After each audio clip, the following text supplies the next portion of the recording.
Tiene que venir a desayunar, está riquísimo aquí. Escuchemos al experto Eduardo Torreblanca para que nos diga frente a qué estamos con esta situación del gasolinazo. Adelante con Torreblanca. Le doy la bienvenida al experto en temas de economía a nivel nacional, quien siempre nos asesora y nos ayuda a interpretar la realidad económica, y ahora con el anuncio del otro gasolinazo en 2017, que fue nota nacional y que nos agarró a todos así con los dedos en la puerta, porque pues decimos otra vez, si no nos hemos terminado de reponer de frente a qué estamos, mi estimado Eduardo Torreblanca. ¿Viene otro gasolinazo o de qué se trata? Gracias, Luis Alberto, buenos días, gusto en saludarte. Mira, desde mi punto de vista, no creo que haya al momento un contexto que obligara a un gasolinazo, y más me parece, con todo respeto, que es una intención de los distribuidores, de los gasolineros, el tratar de ejercer algún tipo de presión para fines específicos de sus respectivos negocios. Y te voy a decir por qué me parece que no hay elementos. Estaba yo revisando, con motivo de esta charla que estamos sosteniendo esta mañana, estaba yo revisando el cierre del petróleo West Texas a finales del mes de diciembre del año pasado, que cerró en $54.03 barril. Hoy cerró en 55.19, más bien ayer en la noche cerró en $55.19. Si tú te das cuenta, hay un incremento escasamente de 2% entre ambas cotizaciones.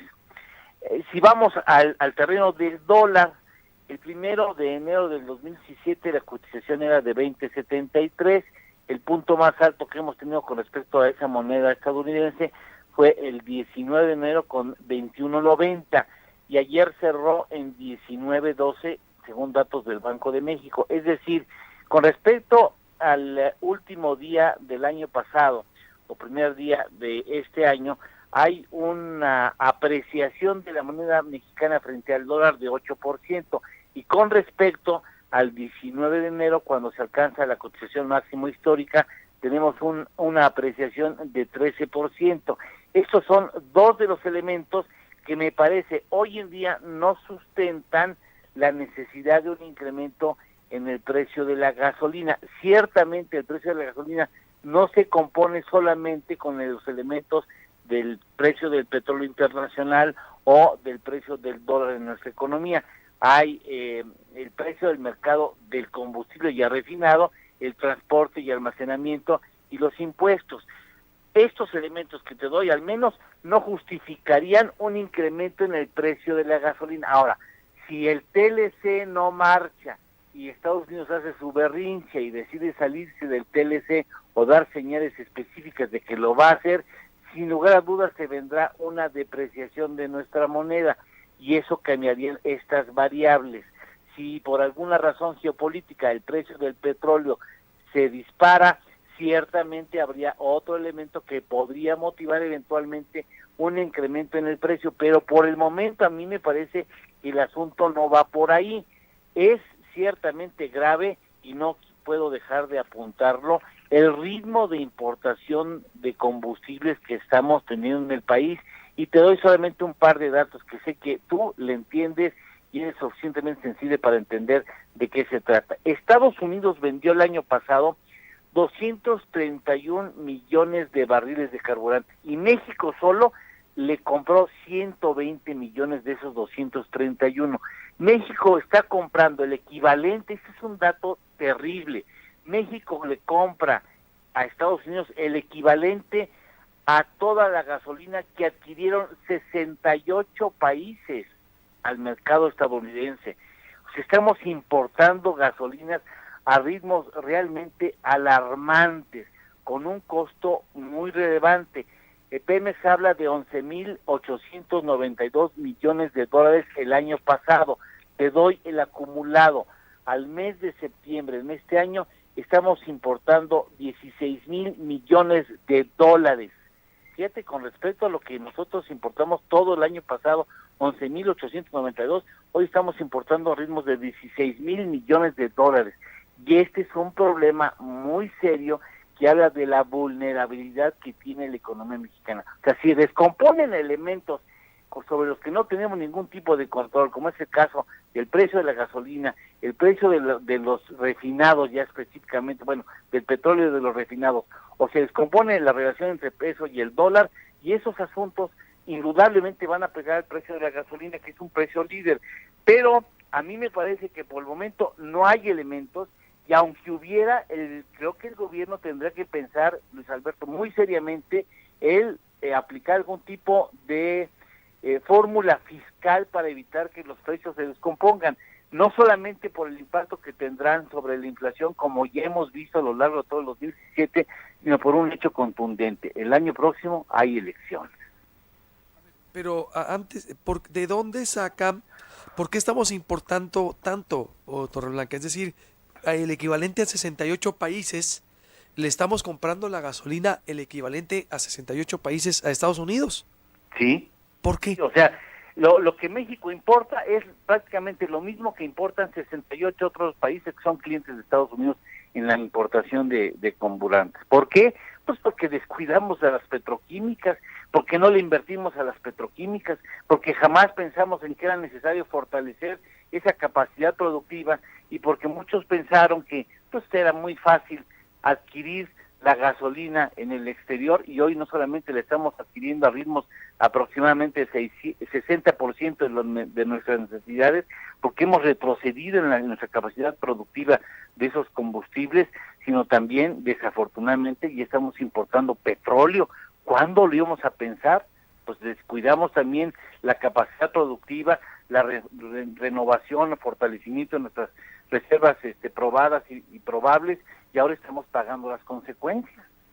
Es decir, y esto nos hace, pues que nos supone que éramos ricos en petróleo, en combustible, y esto nos hace más vulnerables entonces con estos datos duros. Éramos una potencia mundial, éramos la sexta potencia mundial en materia petrolera, pero nos sentamos en nuestros laureles, estuvimos en nuestra zona de confort, dejamos de invertir en petróleos mexicanos, en las instalaciones de nuestras refinerías, abandonamos la idea de tener nuevas refinerías, y ahí está la factura que tenemos que pagar por no haber pensado en el futuro.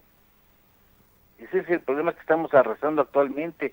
Somos dependientes ya de la importación de carburantes de una manera muy relevante. Nos estamos convirtiendo en uno de los principales importadores de gasolinas a nivel mundial. ¿Qué efectos tendrá a futuros? ¿Se va a encarecer más por comprarla o qué sería? Que está sujeto a los vaivenes de factores sobre los cuales no puedes incidir. Si por alguna razón, insisto, hay muy pocos estrechos en el mundo por el que el petróleo viaja. El petróleo viaja no en avión, por si alguien llegara a pensarlo, sino viaja en buques, naves especialmente diseñadas para la transportación. Curiosamente, la mayor parte del petróleo viaja y pasa por estrechos geográficos, en los mares estrechos, que si algún día hay zonas de conflicto armado, ponen en riesgo esos estrechos y se encarece el petróleo. Y eso encarecerá la gasolina y todos los demás carburantes. Y eso nos pegará en la importación de las gasolinas, pero no solamente en la importación de las gasolinas, porque también para generar electricidad necesitamos determinados carburantes que no los estamos produciendo a ritmos necesarios, y eso, en el caso del ejemplo que te pongo, pudiera implicar también presiones para la producción de la energía eléctrica en el país, y eso implicaría la posibilidad de que tuvieran que incrementar los precios, nuevamente los precios de energía. ¿Por qué? Porque los carburantes que necesitamos para producir la energía eléctrica están más caros por un conflicto geopolítico. ¿Podemos incidir en esos conflictos? Desafortunadamente no. Pero como no tuvimos la suficiente conciencia de que tenemos que invertirle a Pemex, de que tenemos que invertirle a la petroquímica, que tenemos que generar nuevas petroquímicas, dejamos todo al garete, hoy estamos pagando la factura de tener una fuerte dependencia con respecto a lo que teníamos antes, y hoy desafortunadamente ya no tenemos la riqueza petrolera, y ser una nación que no solamente producía petróleo, sino era capaz de refinarlo y derivar esa riqueza petrolera en productos de alto valor agregado. No podemos esperar a corto tiempo, o siempre la gasolina va a estar subiendo entonces de precio. Pues sí, bueno, va a estar subiendo en la medida en que sube el petróleo y suban los refinados. indudablemente nosotros tenemos que comprarlos, pues tendrán que subir. Hicimos la ecuación de la liberalización del concepto energético en tiempos que desafortunadamente no son los mejores, porque se combinan una serie de elementos que darían la posibilidad, y ahí estoy de acuerdo con los dirigentes de Amegas, de que tarde o temprano el gobierno va a tener que sentarse en la mesa y decir, bueno, ¿qué hacemos? O subimos la gasolina o incrementamos el subsidio fiscal para evitar que se descontrole la inflación. Uy, ¿que eso sería a largo plazo? Eso me parece que en el transcurso del 2018 el gobierno tendrá que sentarse a analizar esa disyuntiva. Yo no estoy seguro de que tengan que ser precisamente en enero del 2018, pero yo creo que el gobierno ya debe de estar pensando qué vamos a hacer si sube el precio del petróleo. Por un lado, poco, pero ganamos porque somos un país petrolero, que cada día tenemos menor presencia en los mercados internacionales, pero por el otro pues tenemos que importar esas gasolinas, porque si no, pues ¿qué hacemos? Vamos a parar la economía, y desafortunadamente los carburantes son un precio líder en nuestra economía y en cualquier otra, por supuesto. Bien, por último, entonces te pregunto de ese tema, ¿qué tendríamos que hacer a corto plazo o esperar al 2018? Ya no hay tiempo para invertir en infraestructura. No. ¿Sabes por qué no, Luis Alberto? Porque son inversiones de largo plazo. Levantar una petroquímica no es enchilada mesa gorda, son inversiones de 5, 6, 8 años para que empiecen a dar resultados. Perforaciones profundas, requieres 8 o 10 años en que salga el primer barril, si es que sale, porque puede haber también fallas en los cálculos y resulta que es un pozo seco.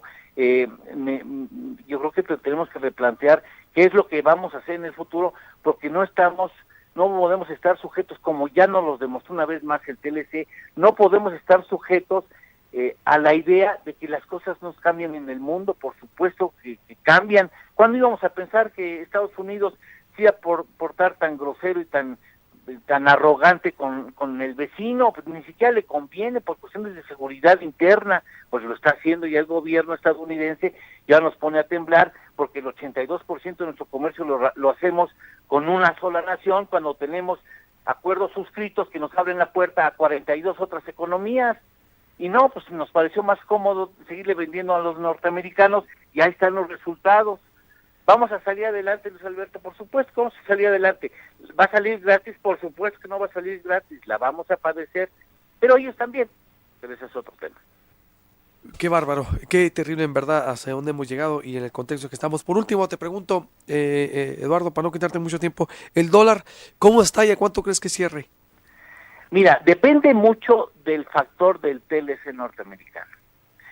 Si Estados Unidos se mantiene en esta posición tan arrogante, tan majadera, tan desconsiderada incluso hacia sus propios intereses, es posible que siga escalando. No se me antoja que llegue a 22, pero si Estados Unidos un día se amanece con las ganas, sí señores, nos salimos, pues sí, indudablemente vamos a tener varias semanas con un dólar excesivamente caro. Después las cosas tenderán a mantener la sensatez y tendrán de ajustarse, pero también hay factores de poder en Estados Unidos que impiden a Trump el cancelarlo por lo fácil, porque Estados Unidos también tendría que pagar muy fuertes consecuencias y facturas muy altas si decide salirse del TLC. Yo creo, y espero no estarme extendiendo demasiado, Luis Alberto, pero yo creo que Trump está llevando la negociación del TLC bajo criterios políticos,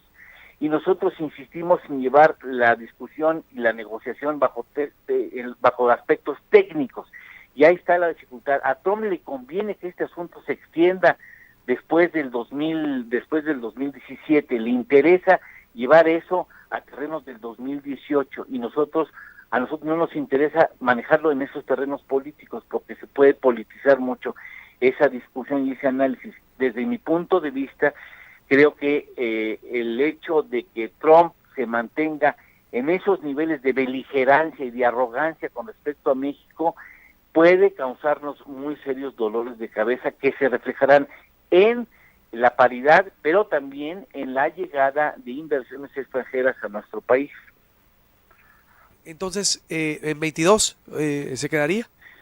Yo creo que si dependiendo de lo que diga el gobierno estadounidense, si decide romper, sí, yo creo que el dólar se va por encima de los 22. ¿Qué tanto? No sé, pero sí nos va a dar un dolor de cabeza.